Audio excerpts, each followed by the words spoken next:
Oke, halo semuanya. Hope you guys are doing well ya. Jadi pertama-tama saya ucapkan terima kasih kepada para peserta telah datang ke acara webinar Level Up Entrepreneurship Coaching materi 4 dengan tema investing ini. Dan semoga setelah mengikuti acara ini, kita semua mendapatkan ilmu tambahan yang menarik dan yang lebih dalam mengenai investing ini ya. Jangan lupa untuk stay tune sampai di akhir acara, soalnya nanti bakal akan dibagikan link absensi untuk mendapatkan e-certificate dan tentunya sebagai salah satu syarat untuk giveaway kita. Oh ya, kebetulan Huawei, top global multinational company dalam bidang penyediaan infrastruktur teknologi informasi dan komunikasi, sedang membuka job vacancy untuk para fresh graduate dengan benefits dan manfaat segudang loh. So, hi excellent student, tunggu apa lagi? Explore yourself and develop together with Huawei. Oke. Tak kenal maka tak sayang. Sebelum menyambut narasumber kita, perkenalkan nama saya Natasha Siana selaku moderator untuk sesi keempat ini. Tanpa berlama-lama lagi, mari kita sambut narasumber kita yaitu Pak Dodi Prayogo. Oke. Selamat siang Halo, Pak, selamat gimana siang Siana, kabarnya? selamat siang juga para peserta dan para mahasiswa yang ada di sini. Semoga Hmm. sehat-sehat.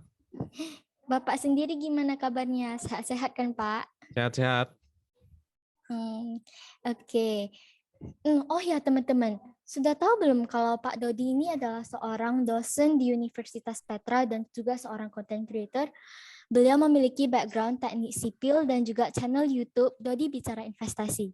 Beliau telah memulai berinvestasi sejak tahun 2013 lalu hingga hari ini dan telah tercatat bahwa akun YouTube-nya Pak Dodi, Dodi Bicara Investasi, telah mencapai jumlah subscriber sebanyak 140.000 loh. Wow, keren banget ya. Sampai-sampai beliau juga mendapatkan Silver YouTube Play Button pada tahun 2021 lalu. Selain itu, tahun lalu Pak Dodi juga masuk ke Sinta ranking top 200 dosen dari 200.000 dosen versi Kemendikbud loh. Wow, keren banget ya speaker kita hari ini. Ngomong-ngomong nih, aku juga penasaran. Pak Dodi, kenapa sih bisa tertarik dengan bidang investasi ini? Mungkin bisa diceritakan secara singkat, mana tahu teman-teman di sini termotivasi juga nih bisa jadi kayak Pak Dodi. Ya, jujur saya bisa dibilang jauh dari teman-teman sekarang ya. Kalau teman-teman sekarang mungkin usia 20-an atau belasan mungkin ya. Saya baru mulai investasi itu 2013 pada saat usia saya itu 26 tahun. Nah, ini yang apa namanya, dari awal saya studi sampai saya selesaikan studi saya, itu sama sekali nggak ada yang mengajarkan kita tentang investasi, padahal ketika nanti kita kerja, kita punya karir, kita dapat uang. Nah, ketika kita salah dalam mengontrol uang kita, akibatnya itu bisa panjang sampai ke depan. Nah, untungnya saya sadar meskipun juga lebih telat ya, sadarnya baru baru 26 tahun gara-gara usia 27 saya mau menikah gitu ya. Jadi mau ndak mau sekarang ini kan kalau kalau dulu masih sendiri, mungkin kita masih nggak apa-apa ya salah-salah ya, tapi kalau sudah mau berkeluarga nanti, kayaknya kok enggak deh. Jadi, saya putuskan untuk belajar investasi dan ya bersyukur juga bisa sampai saat ini gitu ya, dan bisa berbagi ke teman-teman sekalian. Wah, ternyata gitu ya teman-teman semua. Jadi bisa dipastikan bahwa materi hari ini yang akan dibawakan oleh Pak Dodi akan memberikan kita banyak pengetahuan dan insight yang lebih dalam mengenai investasi. Habis acara ini jangan lupa juga untuk subscribe YouTube channelnya Pak Dodi, Dodi Bicara Investasi. Dijamin dia bakal bermanfaat. Oh ya, sebelumnya saya ingin memberitahu bahwa struktur acara kita pada hari ini adalah sesi presentasi yang diikuti oleh sesi Q&A. Jadi selama sesi presentasi selama sesi presentasi dari Pak Dodi, teman-teman dipersilahkan untuk bertanya langsung di kolom chat dan nanti akan dijawab pada saat sesi Q&A. Saya harap semua peserta dapat berpartisipasi secara aktif ya. Oke, sekian dari saya. Kepada Pak Dodi, saya persilahkan untuk memulai presentasinya.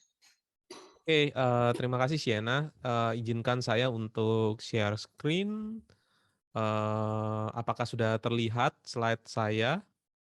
Sudah, Pak. Sudah Sudah ya, terlihat. oke. Ya, pertama-tama saya ucapkan terima kasih, sekali lagi ya kepada panitia dari, Permit Shanghai yang sudah mengundang saya di sini. Di sini saya akan coba untuk men-sharing-kan, kira-kira investasi yang aman, ataupun mungkin cara untuk mengatur keuangan, ataupun cara untuk mulai investasi bagi milenial dan Gen Z. Mungkin di sini ada yang Gen Z, ada juga yang milenial ya. Saya sendiri kalau dilihat dari umur termasuk milenial tapi yang angkatan awal gitu ya. Jadi, angkatan tahun 87 kalau saya lihat di Wikipedia masih termasuk milenial, cuman yang angkatan yang atas sekali. Nah, tadi sudah sempat diperkenalkan ya background saya ya. Jadi terima kasih buat Siena yang tadi sudah memperkenalkan. Saya pribadi adalah pekerjaan utamanya sebenarnya bukan content creator, tapi adalah dosen teknik sipil di UK Petra di Surabaya. Dan sempat tadi saya ceritakan sedikit, saya mulai berinvestasi saham itu tahun 2013 secara tidak sengaja juga ya karena memang terpaksa ya karena keadaannya mau ndak mau tidak mungkin kita keluarga tuh tidak memperhatikan permasalahan finansial gitu ya. Akhirnya saya mulai belajar berinisiatif, kemudian terus-menerus belajar. 2017 saya menjadi investor di instrumen peer-to-peer lending. Nanti kita akan coba lihat juga di belakang. Kemudian reksadana sejak 2018. Dan di 2019 saya memutuskan untuk mengupload video pertama saya di channel YouTube Dodi Bicara Investasi. Dan bersyukur juga sampai sekarang masih ada yang mau menonton gitu ya. Dan apa yang saya ceritakan ini itu adalah dari pengalaman pribadi saya sebagai seorang investor, bukan dalam kapasitas saya sebagai akademisi ya, karena dosen saya itu di teknik sipil. Dan berita bagusnya untuk bisa investasi, background kita tidak harus dari finance gitu ya, kita bisa belajar sendiri kok, kita bisa belajar berinvestasi. Dan saya coba bagi penjelasan saya menjadi kurang lebih 5 topik. Ya, saya akan coba di topik pertama saya akan coba meyakinkan pada teman-teman yang ada di sini, kenapa kok kita harus investasi? Kenapa kok investasi itu penting bagi kita? Kemudian di topik kedua kita akan coba mendefinisikan kira-kira investasi itu apa. Di topik ketiga kira-kira jenis-jenis investasi yang ada dan aman itu apa aja. Cara keempat mungkin cara ngatur keuangan ya. Kira-kira kalau teman-teman nanti sudah kerja, sudah apply job dan keterima dapat gaji, kira-kira gimana sih caranya kita bisa manage keuangan kita. Dan yang terakhir mungkin ada studi kasus ya, case study simple ya, cara milih investasi itu seperti apa sesuai dengan tujuan investasi kita. Nah, mungkin kita akan mulai dari topik pertama ya. Kenapa kok kita harus investasi? Dan saya suka menggunakan analogi ini ya ketika saya coba menjelaskan, kita sebagai manusia itu hidup, kalau menurut saya itu ada 3 fase kehidupan kita. Yang pertama adalah fase ketika masih muda, ketika saya mungkin masih jadi siswa atau mahasiswa, di mana saya punya banyak sekali energi, saya punya banyak waktu, tapi saya tidak ada uang ya, karena memang kita tidak bekerja. Fase ini adalah fase untuk kita belajar sebanyak-banyaknya. Agar nanti kita ketika sudah kerja, kita sudah siap dengan semua knowledge, ilmu, soft skill, hard skill yang kita miliki. Nah, fase kedua adalah fase ketika nanti kita bekerja. Saya ada di fase ini dan mungkin teman-teman di beberapa tahun lagi akan berada di fase ini. Di mana energinya memang masih ada, waktunya tidak ada karena waktunya ditukar untuk mendapatkan active income. Ya mungkin nanti akan ada yang bekerja, mungkin ada yang entrepreneur juga ya yang akan mencoba bekerja sendiri, ada juga yang mungkin hybrid ya, pagi sampai sore kerja, mungkin malamnya ada side hustle ya, ada pekerjaan-pekerjaan sampingan itu juga welcome ya, bisa dilakukan. Nah, tapi permasalahannya adalah ketika kita tua di tahap terakhir, energi kita sudah pasti habis ya, makanya ada yang namanya masa produktif, masa tidak produktif, ada yang harus pensiun di usia tertentu. Itu karena ya pasti kita tidak akan bisa mengontrol fisik kita. Tapi yang masih belum pasti itu 2, yaitu waktu dan uang. Nah, seperti apakah waktu dan uang ketika kita nanti tua? Ini ada 2 skenario yang cukup ekstrim.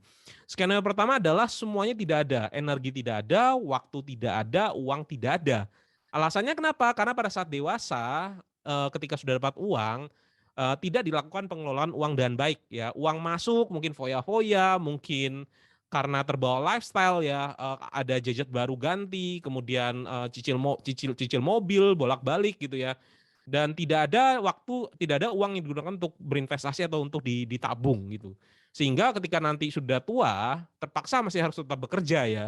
Dan karena memang sudah usia yang tidak produktif, ya tentu saja yang didapatkan juga sedikit dan pada akhirnya tidak cukup ya untuk bisa mengcover kebutuhan sehari-hari. Nah, ini adalah contoh yang saya sendiri pribadi akan mencoba ke sini, yaitu contoh yang kedua, di mana energinya memang sudah tidak ada, tapi ada waktu dan ada uang. Alasannya adalah karena sejak dewasa sudah planning finansialnya, sudah mulai berinvestasi, sehingga pada saat tua sudah punya istilahnya dana pensiun ya. Dan kita bisa menikmati dana pensiun kasih kita passive income, dan passive income itu lebih besar daripada misalnya kebutuhan kita sehari-hari, sehingga kita bisa tanpa bekerja pun sudah bisa mencukupi kebutuhan kita. Nah, ini yang coba saya mau kejar ya ketika nantinya saya sudah di fase tua. Nah, ada satu lagi hal yang menarik di sini kalau teman-teman lihat di gambar ini, mungkin pernah ada yang dengar sandwich generation ya. Sandwich generation itu adalah, mmm, kalau kita lihat sandwich itu ada 2 lapis ya, lapisan roti teratas, kemudian ada lapisan roti, terbawah. Nah, di ilustrasi di gambar ini adalah orang ya, orang itu terhimpit di 2 lapisan. Lapisan pertama adalah generasi yang di atasnya, lapisan kedua adalah generasi yang di bawahnya. Nah, saya punya pedoman ya, kenapa kok saya harus investasi. Saat ini saya ada 2 anak dan saya tidak mau anak saya itu menjadi anak yang terhimpit di dalam, kondisi seperti ini ya, tidak mau anak saya, menjadi sandwich generation. Apa alasannya? Karena saya tidak bisa mempersiapkan dana pensiun saya, sehingga ketika saya pensiun, saya masih harus bergantung dengan anak-anak saya. Nah, ini yang saya tidak mau dan saya, mencari menggunakan motivasi ini agar sebisa mungkin atau mempersiapkan, dana pensiun saya nanti, ya. Sehingga saya bisa membiarkan anak saya fokus untuk merawat misalnya, cucu saya gitu ya. Nah, ini, definisi dari sandwich, generation. Nah, dari situlah mungkin kita, perlu melihat ya, mana yang lebih important ya, mana yang lebih penting, apakah kita, mencetak uang, menghasilkan uang, ataukah kita menabung ya. Menghasilkan uang ataukah kita menabung, dua-duanya sebenarnya sama-sama penting. Tapi di sini ada beberapa contoh yang mungkin, bisa membukakan mata kita. Ini contoh pertama mungkin ada di sini yang tahu ya, ini adalah Mike Tyson. Mike Tyson itu adalah petinju legendaris, ya pada saat masa-masanya dia sempat menjadi juara dunia bertahun-tahun, berbelas-belas tahun, dan Mike Tyson itu mendapatkan total penghasilan sebesar 4,2 triliun, ya. Tentu saja untuk, dalam hal make money, Mike Tyson ini sudah tidak diragukan lagi ya, karena sepanjang dia berkarir, dia bisa mendapatkan 4,2 triliun. Tapi, Mike Tyson ternyata di dalam 1 tahun dikabarkan pernah bangkrut karena berfoya-foya. Nah, artinya seberapa kuat kita bisa make money, itu juga tidak bisa berarti kalau kita tidak bisa investasi atau kita tidak bisa saving money. Banyak orang yang, ketika sudah bisa make money lebih, lifestyle-nya juga ikut naik, bahkan naik lebih daripada uang yang dimiliki. Nah, ini yang kita perlu hati-hati. Ini ada juga, pemain basket namanya Dennis Rodman. Dennis Rodman itu sepanjang karirnya dia menghasilkan uang 378 miliar.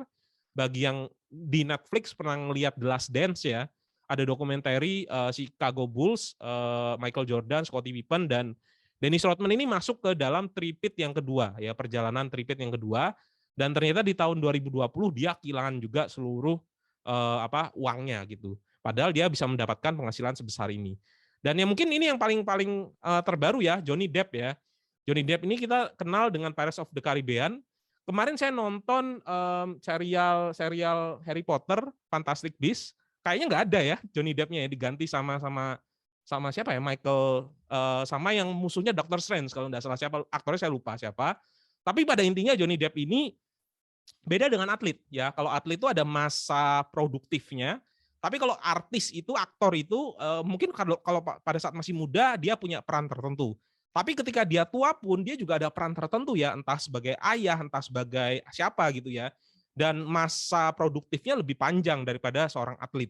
Dan dia bisa mengumpulkan 9,1 triliun. Tapi ternyata ketika kita lihat berita, Johnny Depp itu dikabarkan kehilangan semua hartanya, bahkan dia berhutang 100 juta US dollar. Kalau dikalikan 14.000 itu sekitar 1,4 triliun ya utangnya ya. Bayangkan loh, apa sih yang kurang dari ketiga orang ini? Tiga-tiganya itu punya penghasilan yang cukup besar ya, bahkan sampai triliunan, tapi pada akhirnya ketiga-tiganya bernasib sama, ketiga-tiganya bangkrut. Artinya make money itu tidak cukup untuk kita itu bisa hidup bebas dari finansial gitu ya. Dan ada satu contoh juga yang ekstrim juga, ini ada satu guru ya. Satu guru ini itu di usia 36 dia berhasil mencapai kebebasan finansial.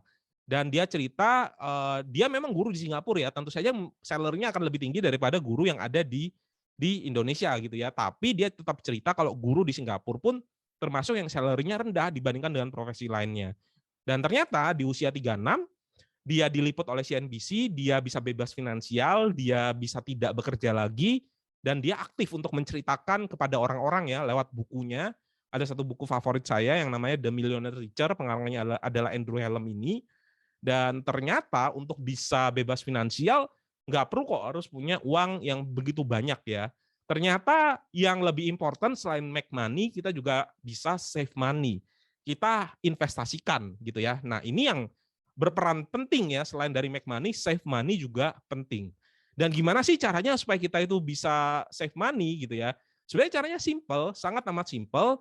Ini adalah uang yang kita dapatkan, sebagian itu kita spendingkan ya untuk kebutuhan kita sehari-hari, mungkin juga kalau ada keinginan ya kita mau have fun juga ada budgetnya.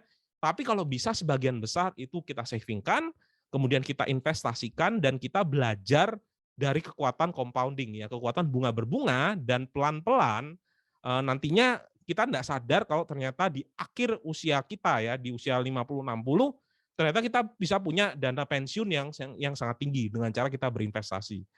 Nah, saya mau mengutip satu quotes dari Warren Buffett. Ya, Warren Buffett ini adalah salah satu investor tersukses di dunia. Dia mengatakan kalau apabila kita tidak bisa mendapatkan jalan untuk bisa make money selagi kita tidur, maka kita akan bekerja sampai kita meninggal gitu ya.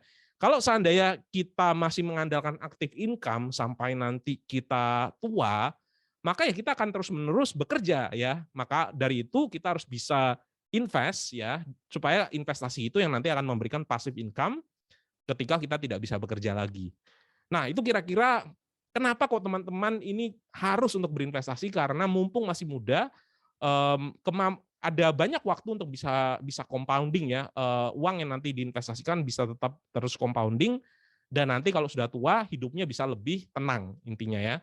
Nah, pertanyaannya adalah kira-kira diinvestasikan kemana nih? Ada banyak sekali investasi-investasi yang mungkin kalau di Indonesia heboh dengan investasi bodong ya di dalam beberapa bulan terakhir. Nah, kira-kira mungkin kita perlu tahu dulu sih. Kita perlu tahu dulu apa definisi dari investasi, mana yang investasi dan mana yang bukan investasi. Nah, di sini saya sudah membagi ada 4 komponen investasi. Ini definisi versi saya pribadi ya. Intinya kalau seandainya tidak ada 4 komponen ini, maka kita tidak bisa katakan kalau apa yang kita taruh ataupun apa yang kita lakukan itu adalah suatu investasi. Yang pertama adalah modal ya. Jadi ketika kita investasi, tentu saja kita perlu ada modal yang ditanamkan. Memang sih ada yang bilang ya, kita kalau bisa investasi layar ke atas, kita baca buku. Itu memang terminologi yang lain ya. Kita memang tetap perlu untuk berinvestasi dengan cara kita tambah pengetahuan kita sebanyak-banyaknya, tapi investasi yang dimaksud di sini adalah investasi yang kita taruh modal kita, ya. Kemudian yang kedua adalah investasi tersebut harus bisa menghasilkan cash flow. Apa yang dimaksud dengan cash flow? Artinya kalau sana kita taruh investasi, sebisa mungkin investasi tersebut memberikan juga cash flow rutin kepada kita. Misalnya ini yang paling gampang ya, kita taruh di deposito, instrumen investasi yang paling basic gitu ya. Nantinya setiap bulan deposito akan kasih kita bunga ya. Artinya ada aliran kas yang masuk ke kita. Contoh kalau nanti kita investasi ke saham ya, nanti kita akan bahas juga tentang saham. Saham itu adalah sebenarnya di balik saham itu ada perusahaan. Misalnya kita beli saham Indofood gitu ya. Artinya itu adalah perusahaan yang nanti menjual mie instan, kemudian menjual macam-macam, dan nanti ketika mereka selesai menjual ya mereka akan dapat laba gitu ya, keuntungan ya. Dan keuntungan itu adalah cash flow sebenarnya. Sebagian nanti dibagikan ke kita dalam bentuk dividen, sebagian lagi akan diputarkan. Nah, berikutnya adalah waktu ya. Waktu itu adalah investasi ya, perlu waktu untuk bisa berkembang.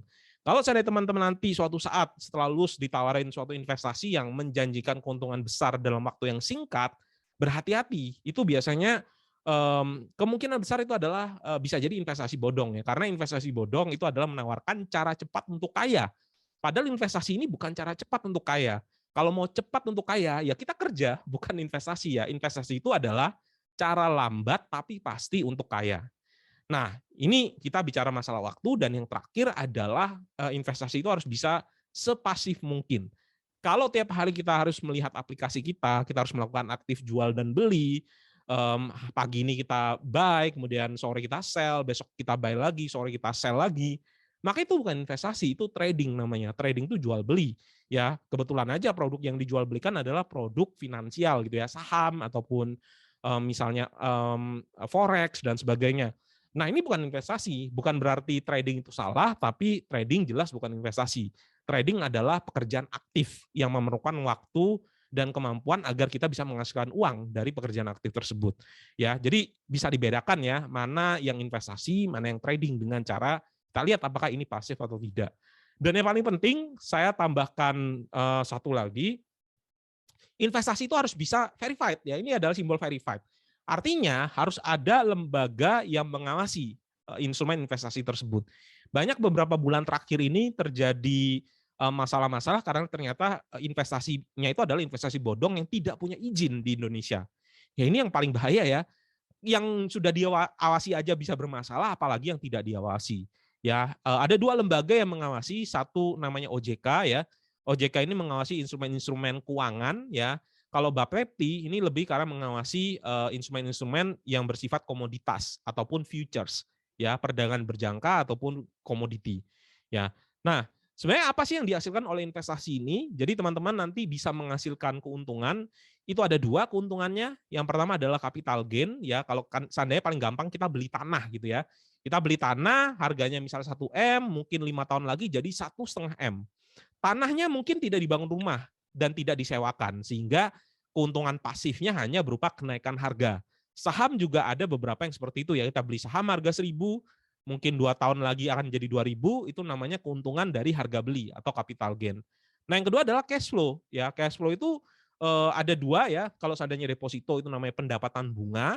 Kemudian kalau seandainya aset yang produktif seperti misalnya saham, ya ada perusahaan di baliknya, itu namanya adalah dividen, sisa dari hasil laba usaha.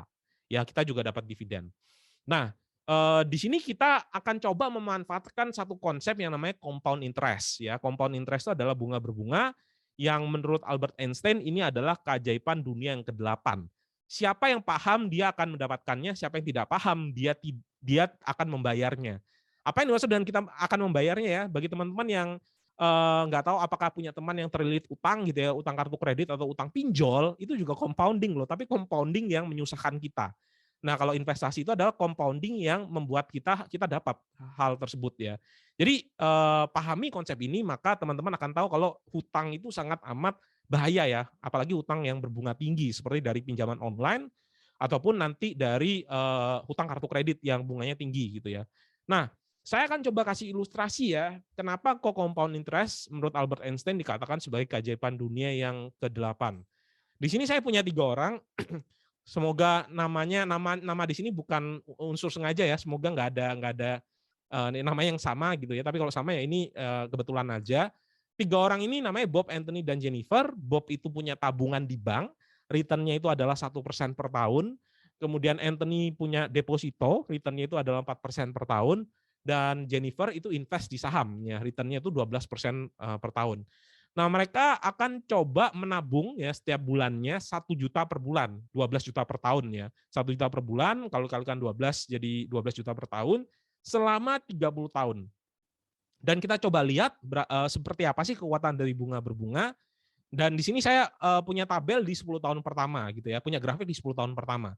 Si Jennifer itu nanti aset akumulasinya ya, modal plus keuntungan plus bunga itu adalah 230 juta, sedangkan kedua orang temannya yang tadi 140 juta dan 126. Kelihatannya sudah lebih tinggi ya, tapi tidak ada unsur keajaibannya di sini. Mungkin kalau kita perpanjang ya dari 10 tahun sampai 30 tahun barulah kelihatan. Nah, kalau saya perpanjang di sini dari 10 tahun menjadi 30 tahun, maka kelihatan kalau si Jennifer tadi setelah 30 tahun sama-sama nabung 1 juta per bulan, nah unsur compoundingnya kelihatan. Si Jennifer itu bisa dapat uang 3,5 miliar ya. Jauh di atas kedua orang temannya yang bahkan 700 juta atau 1 M aja nggak ada gitu ya. Ini sekitar 5 kali lipat bedanya. Kalau kita perpanjang lagi sampai 50 tahun, maka si Jennifer tadi hanya dengan nabung rutin 1 juta per bulan itu bisa mendapatkan 39,1 M. Dan disinilah keajaiban dari bunga berbunga. Nah, makanya teman-teman dari saat ini ya cobalah mulai untuk berinvestasi. Ya, walaupun uangnya sedikit ya, mungkin nggak sampai 1 juta per bulan karena memang belum kerja, ada 100.000 per bulan, 200.000 per bulan ya coba aja diinvestasikan. Sehingga ketika nanti sudah kerja ya, sudah tahu punya habit untuk menabung. Ya, semakin cepat semakin baik gitu ya. Saya yakin teman-teman di sini pasti masa depannya lebih cerah ya karena sudah mengenal ini di usia 20-an awal gitu ya. Beda dengan saya yang mulainya mungkin agak terlambat tapi lebih baik terlambat daripada tidak sama sekali. Oke. Dan selain dari investasi mungkin saya akan juga cerita sedikit ya kasus-kasus penipuan digital yang terjadi dalam dunia investasi yang ada di Indo pada beberapa bulan terakhir. Ada 3 hal yang lumayan gempar ya di Indonesia ya. Yang pertama adalah kasus robot trading, kemudian ada binary options ya, dan juga ada penipuan token atau project crypto. Ini lumayan happening sekali di Indonesia, dan nggak tahu apakah teman-teman di Shanghai, di Permit Shanghai juga sempat dengar kasus ini ya. Yang pertama adalah kasus dari robot trading ya, di mana robot trading itu sampai merugikan orang itu sampai triliun kabarnya ya. Jadi kalau saya pikir-pikir uang orang Indonesia ini ya cukup banyak juga ya, sampai bisa tertipu sampai 5 triliun ya, yang ada di sini ya. Tapi gimana sih caranya mereka untuk menipu, ini yang perlu kita pelajari agar kita tidak terjebak, dalam, skema yang sama di masa yang akan datang. Nah, saya ambil dari satu, kutipan berita. Jadi dia katakan, orang yang masuk ke dalam skema robot trading ini dijanjikan profit 30% sebulan dan profit sehari sebesar 1%. Ya bayangkan ya 30% sebulan ya. Warren Buffett aja sebagai investor yang tersukses di dunia itu 20% per tahun loh rata-rata keuntungan investasinya. Ini dijanjikan 30% per bulan. Yang lucunya adalah kenapa kalau dia punya robot trading yang bisa trading secara otomatis, yang bisa kasih profit 30% sebulan, kenapa kok dijual ke orang lain? Kenapa kok nggak dipakai diri sendiri aja gitu ya? Kalau bisa mungkin pinjam uang dari bank gitu, dipakai sendiri. Jangan dijual-jual ke orang lain. Nah, sebenarnya itu sudah red flag ya, tapi nggak tahu, mungkin karena ada unsur kerakusan di dalam diri manusia, makanya, manusia tergoda ya. Padahal ini adalah sesuatu yang too good to be true gitu ya, sudah terlalu apa ya, terlalu kelihatannya sudah tidak masuk akal gitu ya keuntungan segitunya. Nah, ini dikatakan sebagai klasik Ponzi atau pyramid scheme. Jadi bagi teman-teman yang mungkin baru pertama kali dengar istilah Ponzi, Ponzi itu adalah salah satu penipu pertama di mana dia itu menjual investasi ya, di mana sebenarnya investasinya itu bukan benar-benar uang itu diinvestasikan, tapi uangnya itu digunakan untuk membayar uang dari investor baru, digunakan untuk membayar investor yang lama. Jadi ketika ada investor baru terus-menerus masuk, operasi ini akan terus-menerus berjalan. Karena ada aliran dana baru yang digunakan untuk membayar investor yang lama. Dan akhirnya ketika nanti sudah suatu saat tertentu, tiba-tiba misalnya website sudah tidak bisa diakses lagi. Atau ternyata ditutup paksa oleh pemerintah sehingga nggak ada dana baru lagi yang masuk. Dan akhirnya hilanglah semuanya ya, orang yang menjadi kabur, ada yang lari ke luar negeri, dan seterusnya. Biasanya kenapa orang tertarik? Karena misalnya orang itu naruh 10 juta gitu ya. Ternyata setiap hari dapat loh uang 1% dari 10 juta. Lama-kelamaan mereka merasa yakin ya karena sudah dapat keuntungan terus-menerus, dan pada akhirnya ditaruh uang yang lebih banyak lagi, dan pada akhirnya kejebak gitu ya dalam investasi bodong ini. Ini tentang robot trading. Dan yang kedua adalah yang bukan investasi ya, tapi investasi bodong adalah binary options. Jadi binary option itu sebenarnya adalah judi online. Kita cuma menebak harganya itu naik atau harganya itu turun ya. Harga dari suatu instrumen investasi atau instrumen futures gitu ya, seperti forex atau gold itu naik atau turun gitu ya. Itu kan sama seperti kita nebak kira-kira kalau suka basket ya, kira-kira Brooklyn Nets versus Boston Celtics mana yang akan menang gitu ya. Nah, ini sebenarnya bukan investasi karena kita tidak beli instrumen investasinya, tapi kita cuma nebak. Tapi ini dibungkus seolah-olah ini ada trading, dan orang yang ngajarkan ini seolah-olah tuh bisa sukses ya. Dia bisa sukses dengan cara mengikuti hal ini. Dan modusnya adalah kita kenal dengan yang namanya flexing ya. Orang ini punya mobil yang mewah, kemudian menawarkan kesuksesan, bisa jadi kaya secara cepat, pada akhirnya banyak orang yang masuk, dan ternyata kita juga mengenal istilah afiliator, di mana orang yang diajak dan kemudian rugi justru menjadi keuntungan bagi si yang ngajak. Nah, ini adalah modusnya ya. Dan binary option ini kalau yang tadi robot trading itu adalah Ponzi, kalau binary option ini adalah menjual mimpi untuk menjadi kaya secara cepat ya, dan di mana yang ngajak tadi itu dapat keuntungan dari kerugian dari si korban. Nah, yang terakhir adalah penipuan di dalam kripto ya. Hati-hati ya, cryptocurrency ada yang memang legit ya, yang ada yang benar-benar sungguhan, ada juga yang benar-benar penipuan. Kalau teman-teman ada waktu di Netflix bisa ditonton juga, ini dokumentari Trust No One. Ini adalah salah satu penipuan Ponzi yang terbesar juga yang terjadi. Saya nggak akan mau cerita, nanti spoiler ya, nanti teman-teman malah nggak nonton karena sudah diceritain endingnya. Tapi scam-nya luar biasa gitu ya. Ada hal-hal penipuan yang nggak bisa kebayang tapi ternyata dilakukan oleh orang itu. Dan juga ada beberapa channel-channel yang membahas ya, channel-channel di YouTube dari luar gitu yang membahas penipuan-penipuan terkait dengan kripto, NFT, dan macam-macam.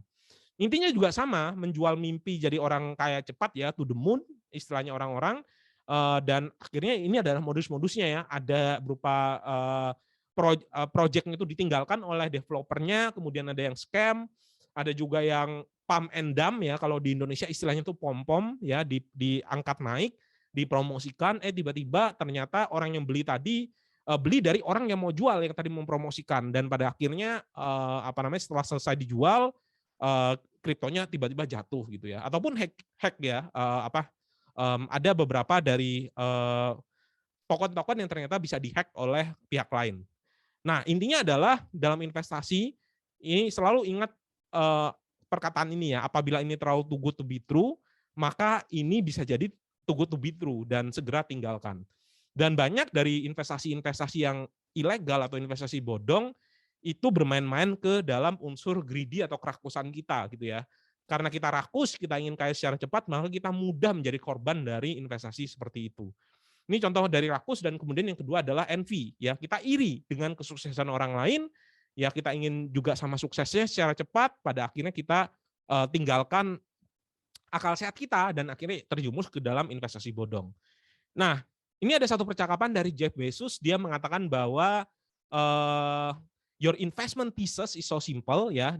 Jeff Bezos ngomong ke Warren Buffett ya, intinya Warren Buffett itu adalah membeli perusahaan yang bagus di harga yang reasonable, di harga yang murah, kemudian ditinggal ya, nggak diapa-apain lagi. Ya, you are the second richest guy in the world, dan it's so simple. Kenapa tidak semua orang itu mengcopy strategi Anda? Jawaban Warren Buffett sebenarnya simple tapi ya cukup menohok juga ya. Warren Buffett bilang bahwa karena tidak ada orang yang mau menjadi kaya secara lambat.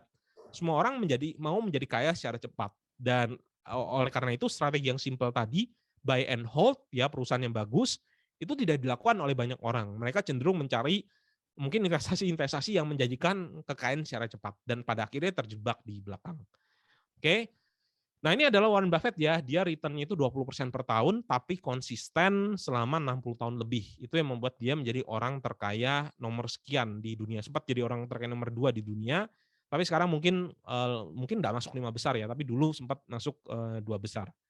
Nah, pada intinya adalah ketika kita investasi, kita harus cari dulu kira-kira tempat mana yang nanti membuat kita terjerumus dan kita tidak pernah pergi ke sana.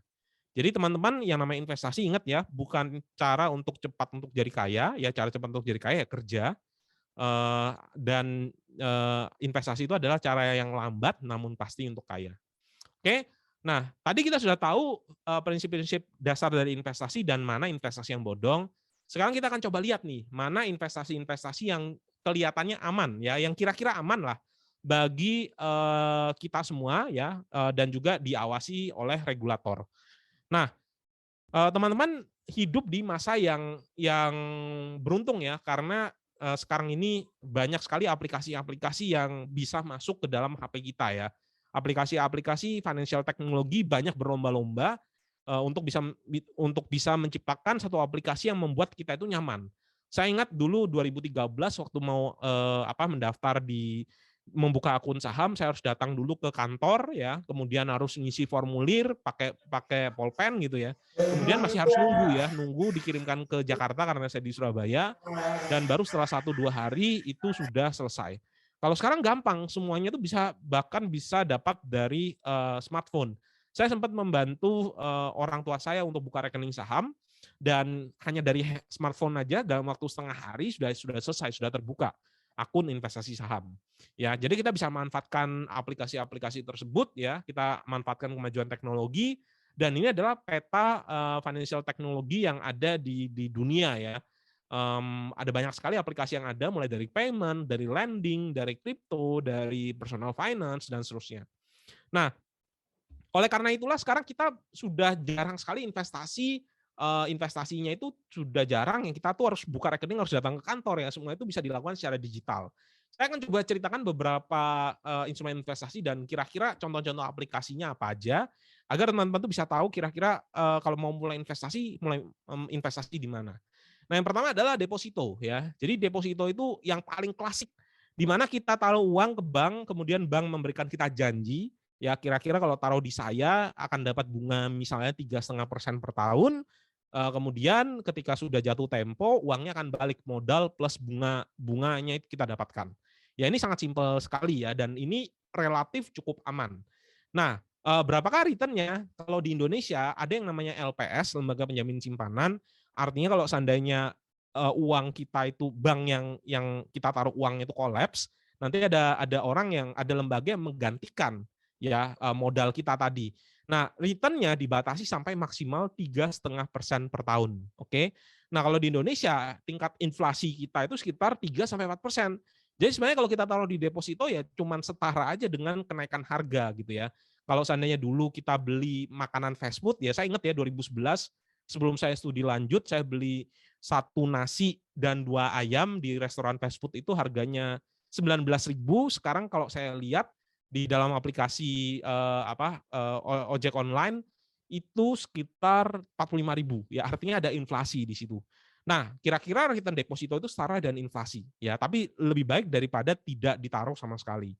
Ada juga sekarang ini lagi hype ya, ada bank digital di mana bank digital tuh ada bunga-bunga yang dia promosi bunganya itu cukup tinggi, ada yang 6 sampai 8% per tahun dan tapi tidak dijamin LPS ya. Artinya kalau seandainya bank itu, terjadi, kenapa-kenapa, ya uang kita tidak diganti. Meskipun saya bisa bilang potensi bank itu sampai gagal bayar itu kecil, kecil, kecil banget. Sama kayak kita naik pesawat terbang ya, berapa sih potensi, kemungkinan kita bisa jatuh pesawat terbangnya? Kecil, kalau saya lihat di Wikipedia, kemungkinannya 1 banding 11 juta gitu ya. Jadi artinya sebenarnya bank itu untuk bisa kolaps itu kecil, ya tetapi ini tidak lebih aman, ini sama aman tapi tidak dijamin oleh LPS. Teman-teman juga bisa buka dan saya juga sempat nyoba beberapa aplikasi ya dan ya selama mereka promo ya kenapa kok tidak kita manfaatkan. Nah ini dari deposito ya. Kemudian yang kedua adalah obligasi. Ya obligasi ini arti atau definisinya adalah surat hutang. Di mana kalau seandainya misalnya kita ambil contoh negara ya, negara itu kan pasti ada pendapatan dan ada pengeluaran. Pendapatan itu biasanya didapatkan dari pajak ya yang kita bayarkan atau perusahaan yang bayarkan dan juga ada cukai. Ya kalau seandainya rokok ada cukai rokok dan sebagainya. Nah, ada juga pengeluaran. Pengeluaran digunakan untuk misalnya mendukung vaksin, kemudian untuk membayar PNS, mendukung macam-macam gitu ya. Dan terkadang pengeluaran itu bisa lebih besar daripada pendapatan. Jadi bukan cuma kita ya yang dapat problem, kadang-kadang kita lebih boros gitu ya, pengeluaran lebih besar daripada apa yang kita dapatkan. Pemerintah juga sama. Kadang-kadang pengeluarannya jauh lebih besar daripada yang mereka dapatkan. Dan salah satu alternatifnya adalah daripada hutang ke negara lain atau ke institusi luar negeri yang mungkin ada syarat-syarat atau ada unsur-unsur politisnya masuk, ya lebih baik berutang kepada negara sendiri, kepada rakyat sendiri dengan cara mereka menerbitkan surat utang. Ya, kita kenal dengan namanya obligasi negara retail di mana bunganya itu kurang lebih 1 sampai 2% di atas deposito. Terakhir ada yang namanya ORI ya, itu sekitar 4,9% bunganya. Ya, sedikit di atas inflasi tetapi ya tidak sampai terlalu tinggi juga ya, tapi setidaknya lebih better daripada deposito. Ini contohnya ya, ada satu aplikasi yang saya bisa membeli obligasi Republik Indonesia dan itu juga pendaftaran bisa lewat HP, nanti silakan teman-teman bisa cari aja aplikasi-aplikasinya. Nah, yang ketiga itu adalah saham ya, di mana kalau di saham ini mungkin ada di sini yang juga sudah mulai membeli saham ya, tapi kalau ada yang masih belum beli saham, sebenarnya intinya saham itu bisa dijadikan dua hal ya. Banyak orang yang menjadikan saham itu sebagai sarana untuk trading atau jual beli, tapi aslinya saham itu adalah dibalik dari suatu saham itu adalah suatu perusahaan. Artinya, ketika saya misalnya membeli saham Indofood, ya saya bisa sombong ke orang tua saya bilang mie instan yang dimasak oleh mama saya itu perusahaan saya loh. Sebenarnya bisa ya meskipun kita beli cuma satu lot itu mungkin cuma 0,0000 sekian persen gitu ya, tapi ya tetap aja kita menjadi pemilik dari perusahaan tersebut. Tapi ya bukan berarti ketika saya beli bank BCA kemudian saya datang bilang, "Oh, saya antrinya didulukan ya, saya kan punya satu lot bank BCA," bukan seperti itu juga. Ya pada intinya ketika kita membeli saham ada perusahaan yang bekerja untuk kita, di mana perusahaan itu akan terus-menerus mencetak laba dan selama perusahaan itu terus-menerus profitable, maka kemungkinan besar harganya akan naik. Ya karena labanya terus-menerus bertumbuh. Nah, itu adalah saham. Nah, gimana caranya kita untuk investasi di saham? Ini nanti teman-teman harus cari yang namanya sekuritas ya. Jadi sekuritas itu bukan security ya. Kalau security kan satpam ya. Sekuritas itu adalah suatu perusahaan di mana perusahaan tersebut nanti akan menjadi jembatan kita untuk kita melakukan transaksi. Ya, uang kita tidak akan masuk ke dalam si sekuritas tadi, tapi akan masuk ke dalam rekening atas nama kita pribadi, tapi sekuritas yang nanti akan membantu membukakan atau menyelesaikan proses administrasinya. Nah, silakan pilih aja ya beberapa sekuritas-sekuritas yang ada juga sekuritas yang di luar yang saya tunjukkan. Tapi bagi teman-teman yang penasaran, yang belum pernah sama sekali berinvestasi di saham, ini coba saya tunjukkan aja satu contoh aplikasinya ya. Saya nggak akan sebutkan aplikasinya apa ya kan, bukan endorse kan ini kan. Intinya kalau seandainya kita ingin membeli saham, teman-teman nanti di sini harus lihat, teman-teman harus hafalkan ada kode 4 huruf yang nanti mencerminkan singkatan dari perusahaan tersebut. Misalnya di sini ada saham Astra International ya yang merupakan distributor mobil ya, mobil Toyota, mobil Daihatsu. Singkatannya adalah bukan singkatan ya, tikernya adalah ASII.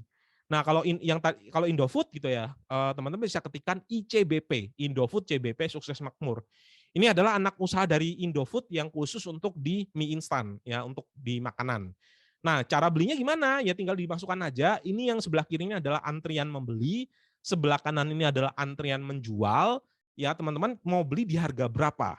Ya tinggal diketikkan aja, misalnya harganya 7.300 gitu. Kemudian ketik mau beli berapa ya? Satuannya di saham ini adalah lot, di mana satu lot itu adalah 100 lembar. Kalau saya klik send di sini, maka nilainya nanti adalah 730.000. Tapi kita nanti baru bisa beli ketika pasar itu buka ya, yaitu mulai dari jam 9 sampai jam 3 sore di hari kerja, bukan di hari sekarang ya. Nah, intinya seperti itu ya. Nanti transaksi akan terjadi apabila antrian beli kita nanti ada yang mau menjual sahamnya ke antrian beli kita. Oke.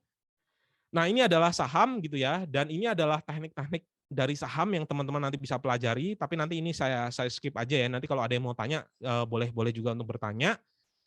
Dan sebenarnya apa sih yang kita cari dari suatu perusahaan? Ya tentu saja kita mencari perusahaan yang kualitas atau fundamentalnya itu bagus.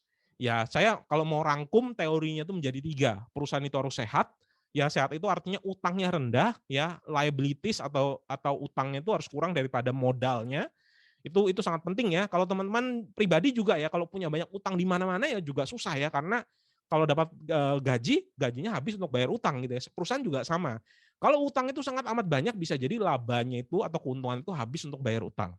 Kemudian ada juga yang menguntungkan ya. Jangan sampai teman-teman kalau punya usaha ya, misalnya mau buka restoran, modalnya misalnya 100 juta.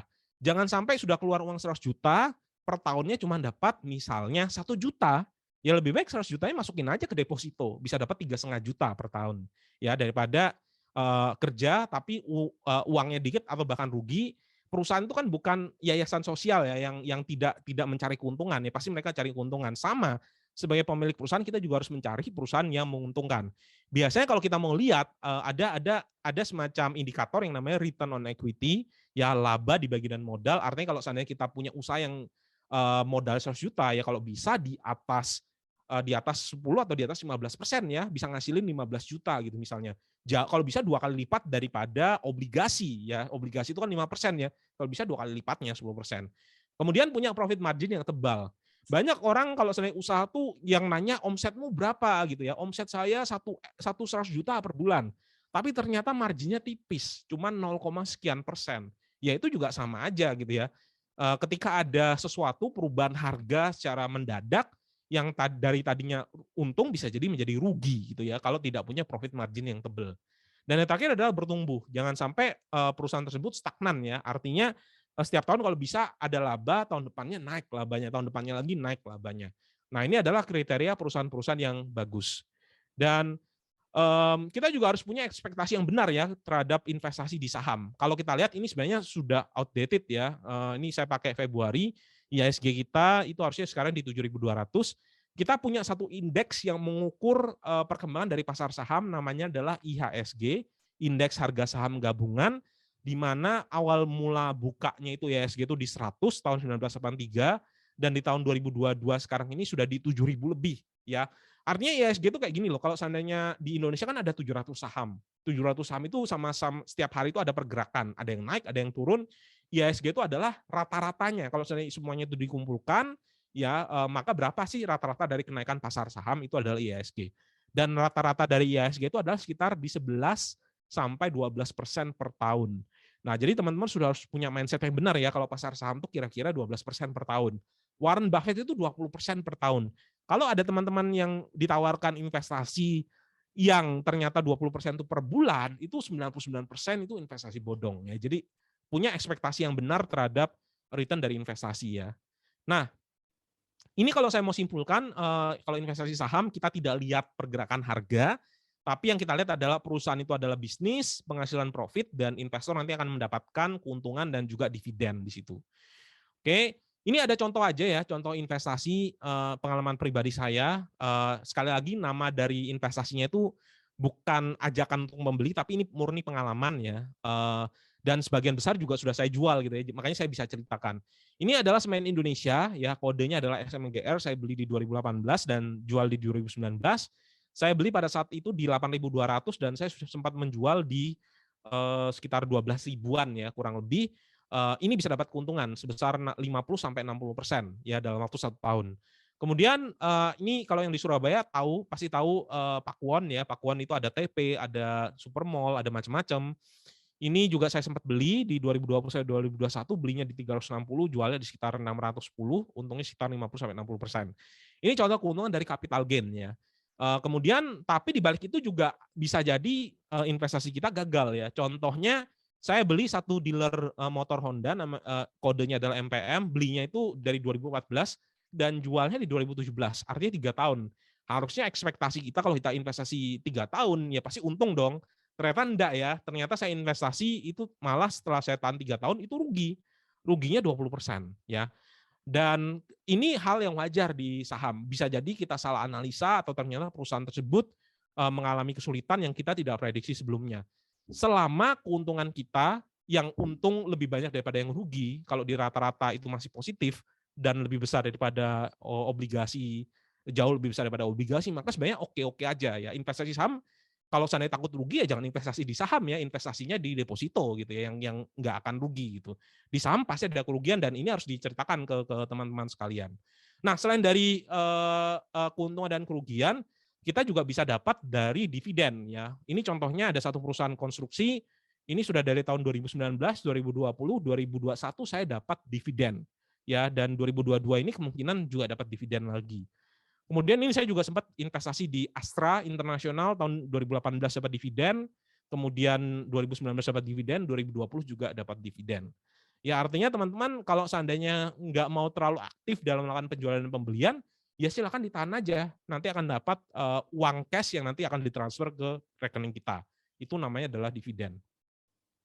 Oke, ini adalah saham kalau tadi saya mau recap, keuntungannya adalah sekitar 10-15% per tahun dan dividennya itu sekitar 1-3% per tahun ya, kurang lebih kayak gitu kalau kita mau bicara tentang sorry. Kita mau bicara tentang saham, bentar. Oke. Oke. Nah, saya lanjutkan sedikit ya.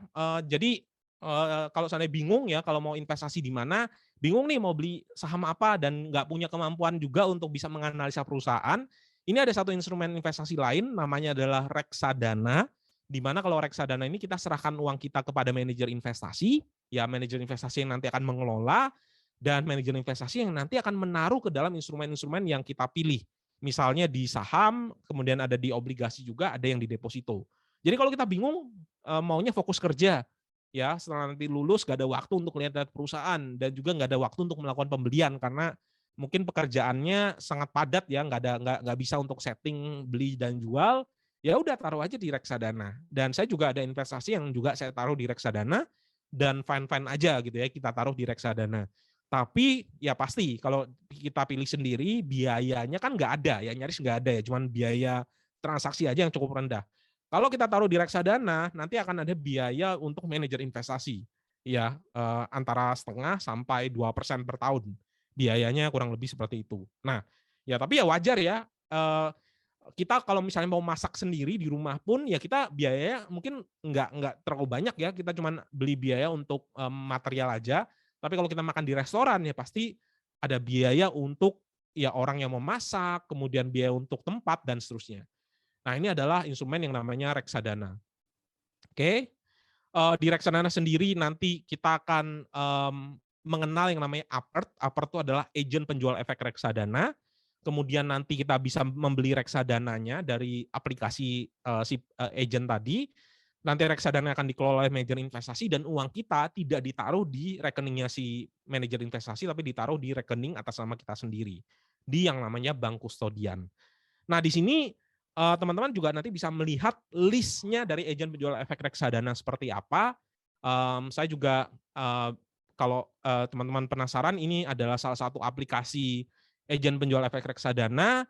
Teman-teman nanti bisa beli, reksadananya di sini ya. Ada reksadana pasar uang yang isinya itu adalah deposito, obligasi yang isinya obligasi, saham yang nanti isinya saham. Kalau kita klik di pasar uang, ini nanti adalah, produk-produk dari reksadana. Ada satu produk yang namanya, Skor Invest Money Market Fund, dia menghasilkan, return sebesar 5,1% per tahun. Lumayan, lebih tinggi daripada deposito. Ya, ataupun kalau seandainya ada yang mau investasi ke saham, itu nanti akan ada yang namanya reksadana saham. Kebetulan satu tahun terakhir ini lagi bagus ya, naik sampai 20% per tahun karena ekonomi di Indonesia sudah mulai pulih ya, sehingga, investasinya sudah lumayan naik. Nah, ini adalah juga salah satu alternatif investasi ya, kalau misalnya kita bingung mau, nggak bisa milih saham sendiri, nanti di, reksadana ini mereka yang nanti akan ngatur ya. Jadi kalau teman-teman lihat di sini, apa saja sih isinya, oh ternyata di dalam produk ini ada misalnya ada Bank BCA yang dibeli, ada Telkom, ada BRI, ada Mandiri, ada BNI, ada Astra, Carun Pokpan. Ya ini perusahaan-perusahaan yang terbesar yang ada di Indonesia yang dibeli oleh, reksadana saham ini. Oke, kemudian, selain itu juga ada beberapa yang lainnya ya, ini investasi bukan angkatan saya ya, angkatan orang tua saya yang biasanya properti atau emas ya, tapi ya oke-oke aja, masih bisa dibeli, pada saat ini. Ini peer to peer lending, nah nanti bagi teman-teman yang nanti mau nanya juga bisa di, di kolom kolom chat ya. Nih, kemudian nah ini yang tadi saya sempat bahas sebelumnya, trading. Apakah trading ini adalah investasi atau bukan? Jawabannya adalah bukan investasi, alasannya karena tidak menghasilkan cash flow trading tersebut ya, dan juga tidak bisa dikelola secara pasif. Nah, bagi teman-teman yang juga baru ya, yang ngikuti, kita juga ada investasi sekarang di aset digital ya. Jadi kalau dulunya itu kita mengenal uang, mata uang ya, uang rupiah atau dolar ataupun, euro gitu ya. Sekarang ada juga mata uang berupa koin kripto, misalnya Bitcoin, Ethereum, dan sebagainya. Nah, perhatikan di sini, ini namanya adalah fungible. Fungible itu artinya saya bisa tukarkan. Misalnya, saya punya uang 10.000, kemudian misalnya Siena juga punya uang 10.000. 10.000 saya kalau saya mau minta tukar ya boleh-boleh aja, ya. Tapi ada juga yang sifatnya itu non fungible. Non fungible itu enggak bisa ditukerin. Saya misalnya beli jam tangan ya, jam tangan Casio, Siena juga beli atau misalnya kita beli HP ya, saya beli HP Huawei gitu ya. Siena beli HP juga Huawei. Saya minta tukerin HP-nya meskipun sama, persis belinya di jam yang sama ya nggak bisa dipertukarkan ya, karena mungkin saya makanya nggak hati-hati sehingga jatuh HP-nya. Nah, itu kita nggak bisa tukarkan. Nah, sama di digital juga ada, yang namanya adalah non fungible token NFT. Ya, contohnya bisa berupa lukisan, bisa berupa metaverse. Ini nggak bisa kita tukerin gitu ya. Foto saya dan fotonya misalnya Gosali gitu yang dijual sampai 1 miliar ya nggak bisa ditukerin ya. Meskipun mungkin lebih lebih gemuk saya ya. Kalau kalau ganteng nanti saya kayaknya sombong gitu ya. Lebih gemuk saya daripada Gosali, nggak bisa ditukarkan ya. Nah, ini contohnya, ini apakah investasi atau bukan, saya pribadi nggak terlalu banyak masukkan ke aset digital, tapi bagi teman-teman yang mau masukkan boleh, tapi kalau bisa porsinya jangan terlalu banyak karena nilai itu sangat amat fluktuatif gitu ya, yang mungkin bisa bahaya juga ya, nanti teman-teman bisa kepikiran investasi saya sudah kok bisa turun ya sampai 20% ya, padahal baru diinvestasikan 2 hari yang lalu gitu. Nah, kalau saya mau gambarkan kurang lebih nanti seperti ini adalah resiko dan ini adalah return ya, mulai dari investasi yang rendah resiko tapi returnnya rendah, sampai investasi di saham yang returnnya tinggi tapi resikonya, juga tinggi ya, bisa naik dan turun. Kalau digambarkan dengan angka kurang lebih nanti jadi seperti ini, return dari aset investasi pasar uang atau deposito itu 3-6%, tapi drawdown itu adalah penurunan dari titik puncak ke titik terendah sebelum pada akhirnya naik kembali itu 0%, ya. Nyaris nggak ada geraknya sama sekali. Kemudian kalau obligasi itu bisa turun, pernah ya titik paling panik kemarin pada saat pandemi awal masuk ke Indonesia, itu obligasi sampai ada yang turun 9%. Nah, kalau saham ini turunnya parah ya, turunnya bisa sampai 40%. Jadi kalau teman-teman punya 10 juta, nggak sampai 2 bulan, 10 jutanya turun jadi 6 juta gitu ya, turun 40%. Dan ini terjadi juga di saya pribadi. Tapi return-nya bisa secara rata-rata tinggi ya. Cuman ya itu tadi, sama seperti kita mau jalan ya, milih jalan yang jauh tapi jalannya itu mulus, atau milih jalan tikus gitu ya, tapi bergelombang gitu ya, sampainya lebih cepat ya, karena ya jaraknya lebih cepat, tapi naik turun. Mungkin di tengah jalan bagi orang yang tidak kuat ngelihat jalanan yang rusak tadi ya, naik turun tadi, mungkin bisa muntah di tengah jalan dan akhirnya malah nggak sampai ke tempat tujuan. Sama dengan investasi, bisa jadi orang investasi di saham karena turunnya terlalu besar, pada akhirnya mereka cut loss atau jual rugi dan pada akhirnya nggak sampai ke tempat tujuan. Nah, ini silakan dikenali profil resiko. Jangan cuma lihat untungnya aja, tapi juga lihat potensi penurunan itu bisa sampai seberapa dalam. Oke. Nah, ini adalah contoh, ini lagi-lagi datanya outdated ya, 30 November, harusnya sekarang sudah 7.200. Saham kita naiknya tuh dari 2000 sampai 2021 tuh sampai naik 850% ya. Tapi di tengah-tengah bisa aja turun sampai 40%. Kemudian turun bahkan 60% tahun 2008. Kemudian turun 35% 2020 yang lalu ya. Ini perlu teman-teman perhatikan ya. Ini kita katakan sebagai drawdown. Nah, dalam investasi ya, paling penting adalah kita harus bisa investasi di mana pada saat malamnya kita tuh bisa tidur. Ini penting banget ya. Jangan sampai teman-teman investasi, misalnya investasi di kripto atau di saham, tengah malamnya kebangun ya, mimpi buruk karena ternyata turun 10% ya investasinya. Jangan sampai seperti itu. Ini pengalaman saya pribadi ya. Saya sempat investasi di pasar saham. Ini portfolio saya, screenshotnya turun sampai 46%. Dan nominalnya turun sampai 1M totalnya ya. Saya waktu itu sempat ceritakan ke istri saya, tapi fun fact-nya istri saya ini tidak pernah nonton video investasi saya. Jadi lucu juga ya, dalam satu keluarga memang ternyata ada yang manajer investasi, ya kebetulan di dalam keluarga ini saya, manajer investasinya, ada juga yang sifatnya kasir, yang mengatur pemasukan dan pengeluaran, itu istri saya. Istri saya sama sekali nggak tahu investasi. Cuma nanya, kira-kira bisa naik kembali apa enggak? Jawaban saya dengan saya kuat-kuatkan ya, tapi gemetar dalam hati ya, iya bisa naik ya. Dan bersyukurnya ternyata bisa naik. Untungnya karena sudah investasi sejak 2013, saya bisa tidur dengan nyenyak pada saat itu dan ini posisi saya ya turun dari anggaplah nilainya 100 turun ke 60-an dan ternyata pada 2021 akhir portfolio saya kembali ke posisi semula. Ya karena pada saat ini saya banyak baca buku ya, menguatkan diri, keluar dari grup-grup Telegram yang saham yang isinya orang-orang yang nakut-nakutin gitu ya. Akhirnya cuman melihat lagi justru kalau seandainya harga turun ini kesempatan. Akhirnya saya perbanyak melakukan pembelian, daya bersyukur juga pada saat ini investasi sudah pulih bahkan naik lebih tinggi daripada pada saat sebelum jatuh gitu ya.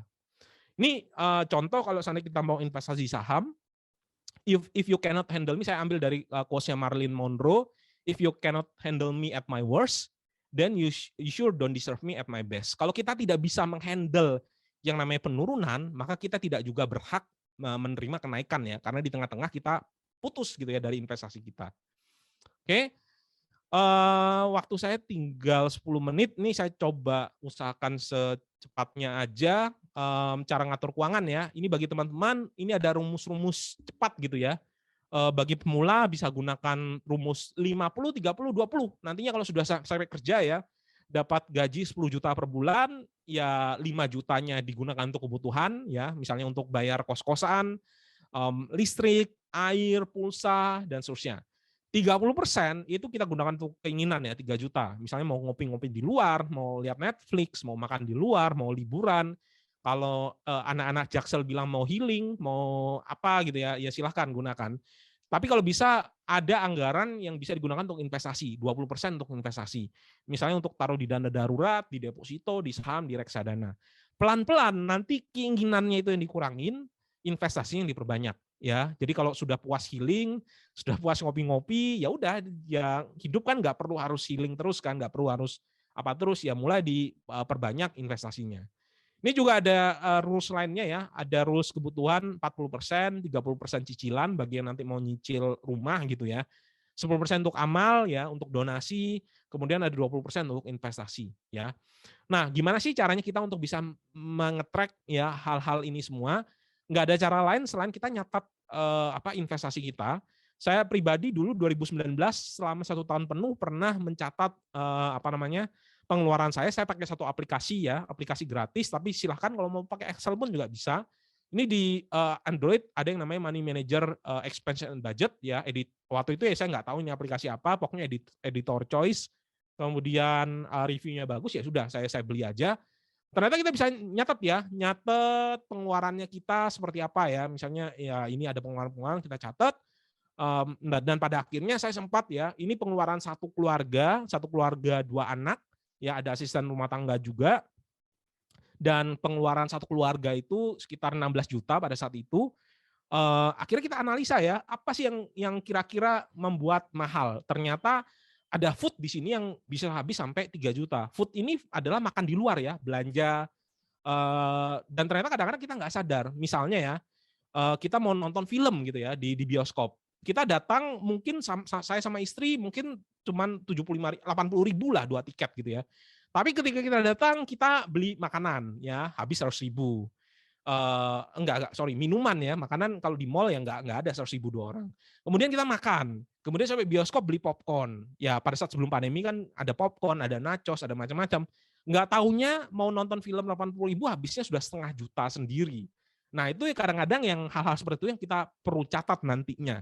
Ya mungkin teman-teman sekarang belum relate ya, karena mungkin masih mahasiswa, pengeluarannya masih sedikit, tapi kalau sudah punya keluarga, itu pengeluarannya 4 kali lipat dibandingkan pada saat masih single. Jadi ya teman-teman harus bisa prepare dari sekarang gitu ya. Nah akhirnya kita coba catat dan ternyata kita bisa reduksi ya dari pengeluaran household dari 10 juta jadi 9 juta, food dari 3 juta jadi 1,4 juta dan seterusnya. Ini untuk pengeluaran keluarga kita. Nah, kenapa kok penting bagi kita untuk mencatat pengeluaran? Karena ada konsep yang namanya delate faktor. Pada intinya delate faktor adalah gimana cara kita bisa menghemat pengeluaran kita yang sedikit tadi, ya, dan ternyata pengeluaran kita yang sedikit tadi setelah dalam waktu berpuluh-puluh tahun bisa menjadi yang banyak ya, bisa menjadi uang yang sangat amat banyak sekali. Ini contohnya ya, pengeluaran latte sebesar 25.000. Kalau seandainya per tahun, misal 25.000 per hari ya, per tahun itu 9,1 juta, menjadi 274 juta dalam 3 tahun. Tapi kalau seandainya kita bisa hemat 25.000 kita, apapun itu ya, mungkin saya nggak beli tiap hari latte atau kopi, tapi mungkin saya punya 25.000 yang lain yang bisa saya hemat. Maka kalau kita investasikan 25.000 per hari tadi 10% aja per tahun, bisa menjadi 9,4 juta per tahun dan bisa menjadi 1,5 miliar di 30 tahun yang akan datang. Nah itu salah satu tips bagi kita ya, kita cari 25.000 apa dalam 1 hari yang bisa kita hemat. Beberapa saya skip ya, teman-teman juga harus punya multiple source of income gitu ya, ada 4 source of income, employee, kemudian self-employed, kerja sendiri, kemudian menjadi business owner. Ya, business owner itu ya punya bisnis, dan yang terakhir sebagai investor.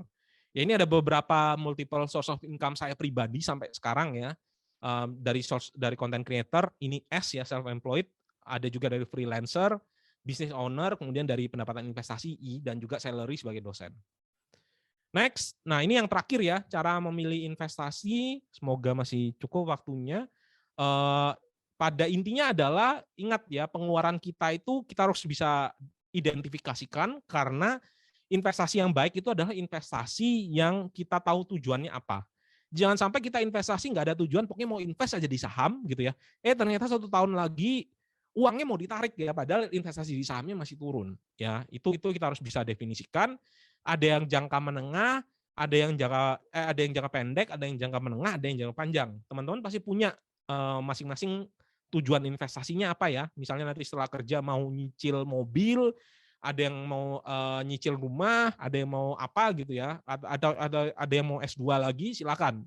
Di list pengeluarannya seperti apa, kemudian nah nantinya ketika nanti kita sudah tahu kapan ya, kita sudah tahu tujuan investasi kita apa gitu ya, misalnya mau DP rumah, pertanyaan berikutnya adalah kapan. Kalau seandainya kurang dari 1 tahun, maka instrumen investasinya itu ya nggak bisa kita taruh di saham ya. Mau seberapa jago kita pun dalam 1 tahun bisa aja investasi saham kita bisa turun ya. Jadi kita taruh di deposito atau reksadana pasar uang.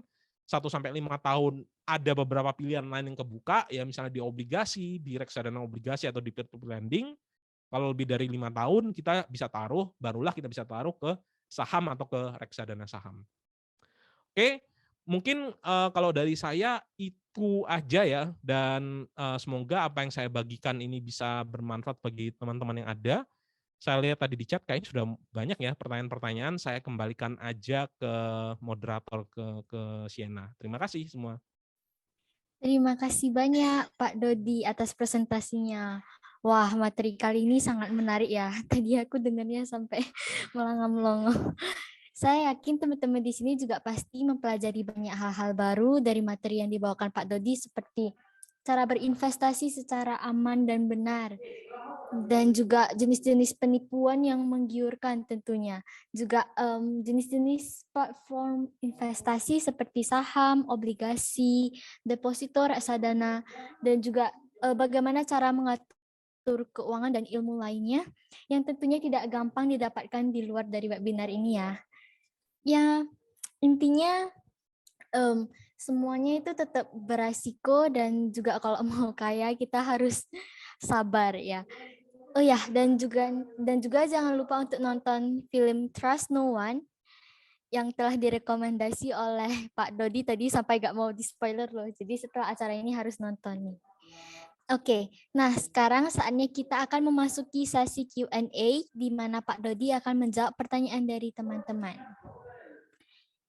Saya pilih ya.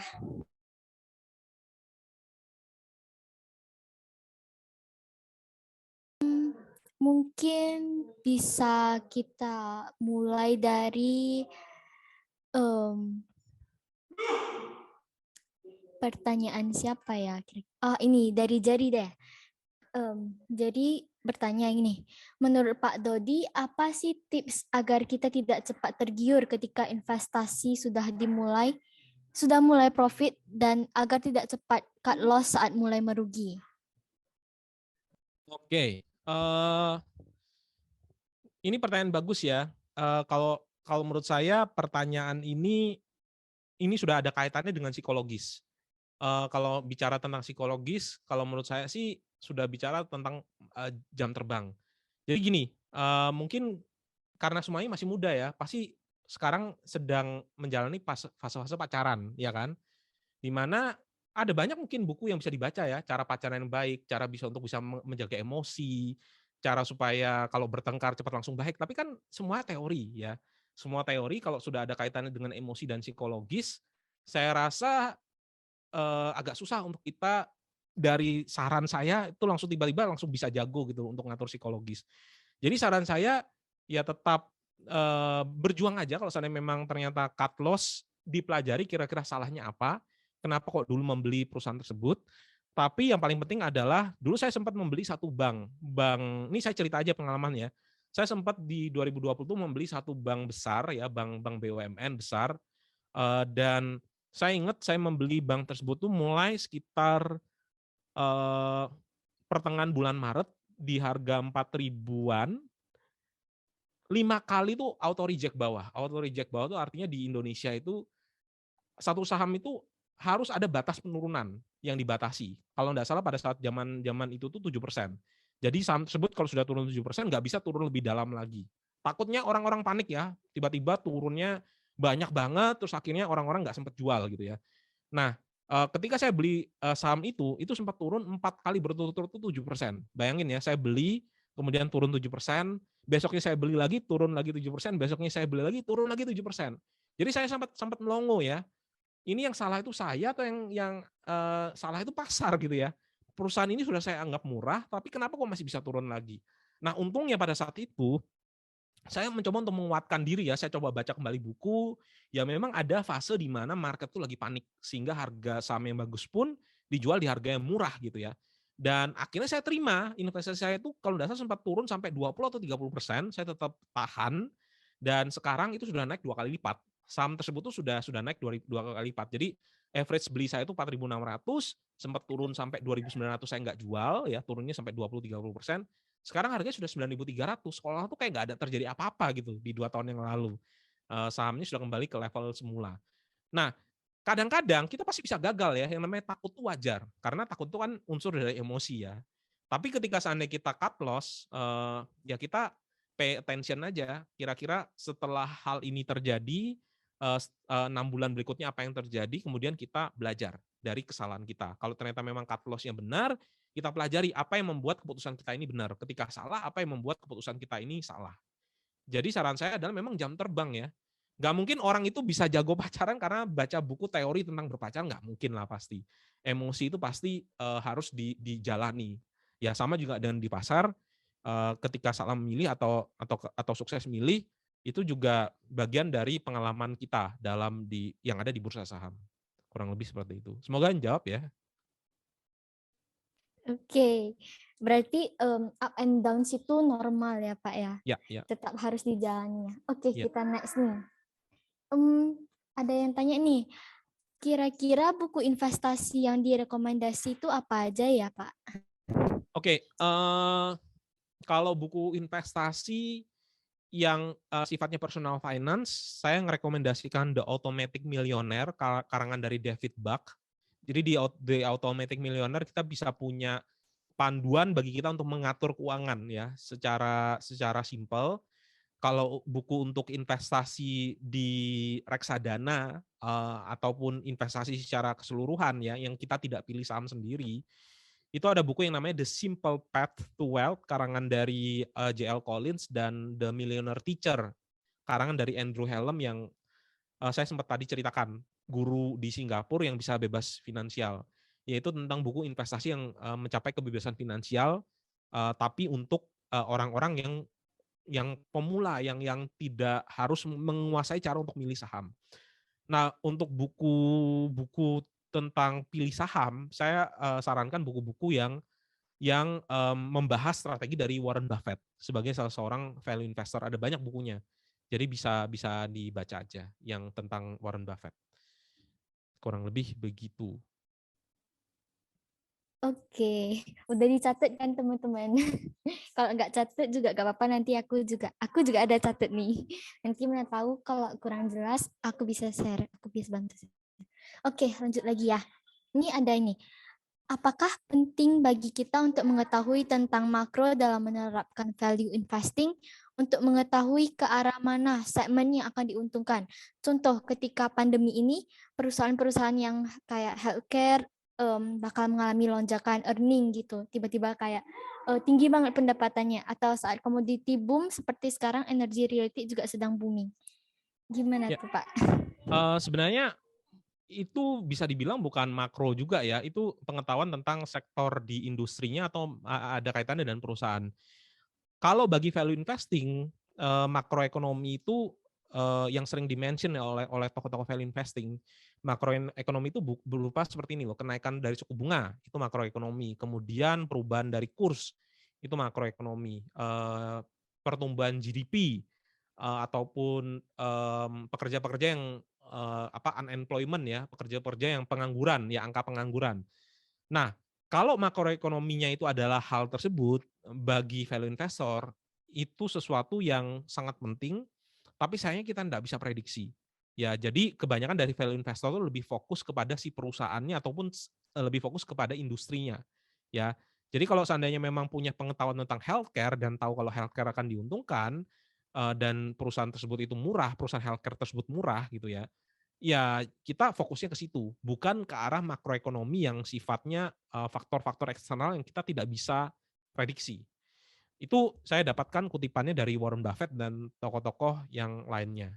Ya, jadi sebenarnya tadi di-mention oleh si penanya itu bukan makroekonomi, tapi lebih ke arah industrinya gitu ya. Makroekonomi itu adalah yang lebih ke arah faktor-faktor global eksternal yang ada kaitannya dengan suku bunga dan kawan-kawan. Gitu kurang lebih. Oke, oke. Terima kasih banyak, Pak. Oke, yang nanya tadi Ricky ya. Oke, dicatat ya. Oke, yang next ini dari Matthew nih. Menurut Pak Dodi, lebih baik berinvestasi saham atau indeks di dalam negeri, di dunia berkembang masih banyak kesempatan growth, atau lebih baik berinvestasi di luar negeri, kayak US stock market, merupakan ekonomi yang lebih maju, lebih stagnan, tapi terdapat banyak kesempatan yang lebih liquid gitu. Gimana? Oke, jadi memang kalau kita lihat ada perbedaan di negara berkembang seperti Indonesia dan di negara seperti US gitu ya. Kalau di negara kita, memang salah satu penggerak perekonomiannya di sektor-sektor yang bisa dibilang old economy, old economy lah, ekonomi tua. Misalnya perbankan ya, di negara kita kan memang dominan perusahaan-perusahaan yang terbesarnya adalah di perbankan. Kemudian yang kedua itu adalah di komoditas, komoditi ya, perusahaan batu bara dan kawan-kawan. Beda dengan di US yang mereka itu ada sektor teknologi atau kita bisa bilang new economy. Misalnya kayak Facebook, Google, Netflix.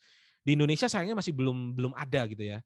Baru melantai di bursa, mungkin teman-teman tahu ya GoTo ya, Gojek dan Tokopedia itu melantai di bursa. Baru 2, sebelumnya ada Bukalapak gitu ya. Jadi perusahaan-perusahaan teknologi memang kalau di negara berkembang tidak sedominan kalau di US yang memang pusat dari teknologi. Permasalahannya adalah kita bicara tentang investasi. Nah, kalau di investasi sendiri kita bisa melihat pertemuan dari suatu indeks, indeks pasar sahamnya.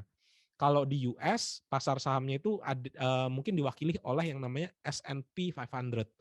Di mana kalau S&P 500 itu rata-rata pertumbuhan pasarnya itu adalah sekitar 10 sampai 11% per tahun.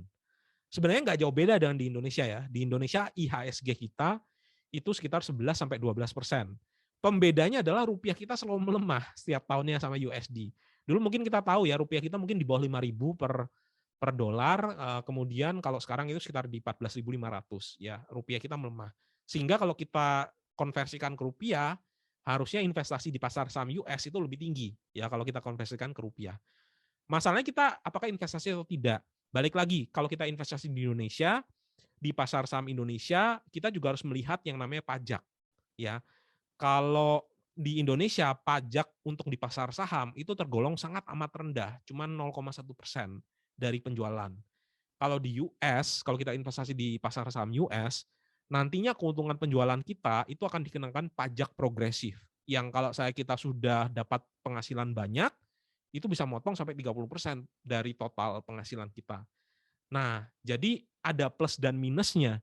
Mungkin kalau mau investasi di pasar saham US, potensi kenaikannya tinggi karena new ekonominya jalan, tapi karena kita foreigner ya, maka peraturan pajaknya itu ya dianggap di Indonesia dimasukkan sebagai pajak lain-lain, pendapatan lain-lain yang terkena pajak progresif.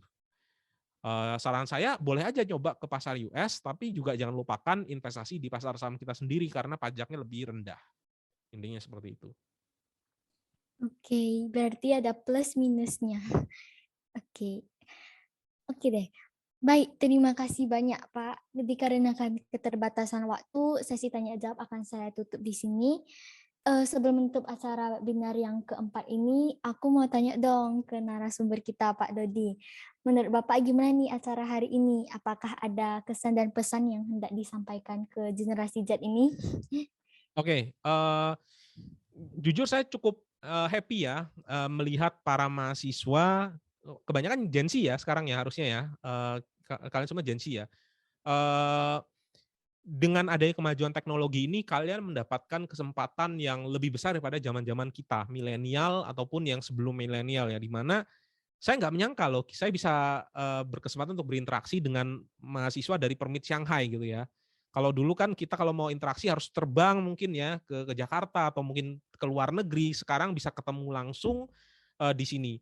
Dan jangan sia-siakan kemajuan teknologi yang ada di sini, kalian punya, informasi yang bisa lebih mudah didapatkan dan semakin cepat berinvestasi semakin bagus ya, semakin cepat kalian mencapai tujuan, investasi kalian di masa yang akan datang nantinya. Jadi semangat ya, luar biasa di semua di sini saya yakin pasti kalian pada saat nanti sudah seusia kaya akan jauh lebih sukses daripada saya gitu ya.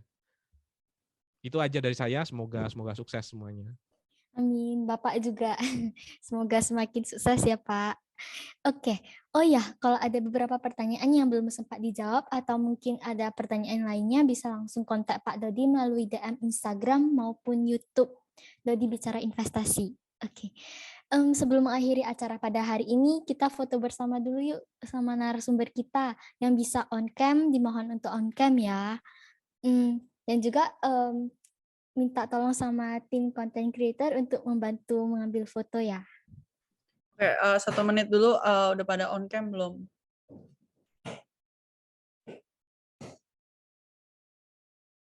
Udah ya? Oke, aku hitung 1, 2, 3. Oke, bentar, 1 lagi ya. Bentar. 1, 2, 3. Oke, thank you. Oke, thank you tim konten. Oh ya, jangan lupa untuk mengisi link absensi ya. Nanti linknya bakal dikirimkan di kolom Zoom chat.